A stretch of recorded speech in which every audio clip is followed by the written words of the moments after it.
қысқа арналған салат дайындаймын. Осы жерде тұрған барлық өнімді тазалап жуып, әртүрлі көлемде турап аламын.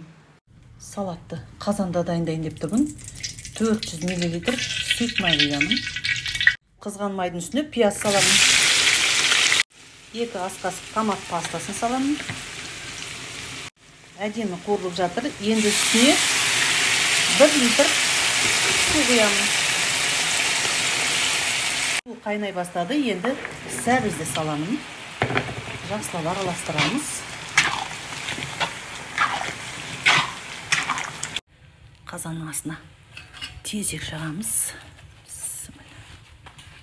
Сәбіз 10 минуттай қайнады. Енді болгар бұрышын саламын.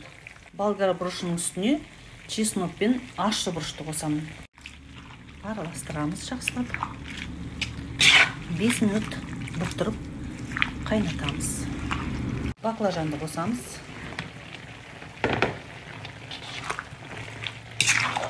Енді қызанақ араластырып 5-7 минут бұқтырамын.